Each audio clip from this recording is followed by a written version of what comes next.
अगर आपका दिल कमज़ोर है तो इस कहानी को मत सुने, और अगर कहानी अच्छी लगे तो सब्सक्राइब ज़रूर करें। मेरा नाम राहुल है, मैं लुधियाना पंजाब का रहने वाला हूँ। ये कहानी 3 साल पहले की है, जब मैं 11th क्लास में था। लुधियाना के पास हमारा एक गांव है जहाँ पर एक छोटी सी नहर है। मैंने बचपन में सुना था कि वहाँ किसी बुरी आत्मा का साया है। लोग वहाँ शाम होने के बाद नहीं जाते थे। उस नहर को भूतिया नहर भी कहते थे। मैं इन सब चीज़ों पे विश्वास नहीं करता था। एक दिन रात को हम कुछ दोस्त इसी बारे में बात कर रहे थे, तो मैंने कहा यह सब बकवास होता है, ऐसा कुछ नहीं होता। तो मेरे दोस्त ने कहा, अरे बातें करना बहुत आसान है, इतना है तो जाके दिखा अकेला। मैंने उसकी बात को मान लिया। बात के मुताबिक अगली रात मैं अकेला उस नहर की तरफ चल पड़ा। थोड़ी आगे जाकर अचानक मैंने देखा कि वहां पर एक बूढ़ी औरत थी। मैंने उससे पूछा, माताजी आप यहां पर क्या कर रहे हो? यहां तो कोई नहीं आता। तभी उसने हमारे साथ वाले विलेज का नाम लिया और कहा कि मैंने वहां जाना है। फिर मैंने उसे कहा कि मेरे गांव के बाद ही आपका गांव आएगा, चलिए मैं आपको वहां तक छोड़ देता हूं। फिर वो बूढ़ी औरत मेरे साथ चल पड़ी।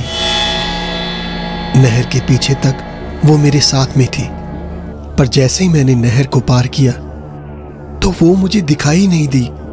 मैं काफी डर गया और भागता भागता अपने दोस्तों के पास पहुंचा और उनको सब कुछ बताया, पर किसी ने मेरी बात का यकीन नहीं किया। वो समझ रहे थे कि मैं मजाक कर रहा हूं। हार कर मैं घर चला गया और सो गया। रात को मुझे सपना आया कि वो बूढ़ी औरत अपने हाथों से मेरे माथे पर हाथ घुमा रही है। तभी मेरी नींद खुल गई। मैंने सोचा कि सपना ही था। मैं फिर सो गया।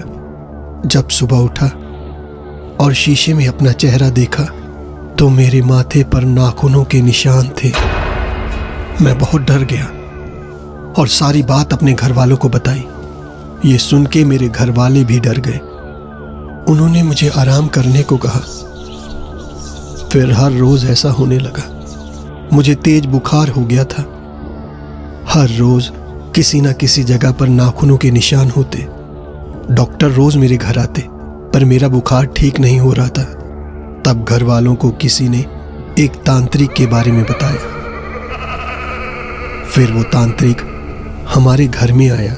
उसने बताया, उस दिन वाली बूढ़ी औरत इसका पीछा नहीं छोड़ रही और वो इसको मारकर अपने साथ ले जाना चाहती है।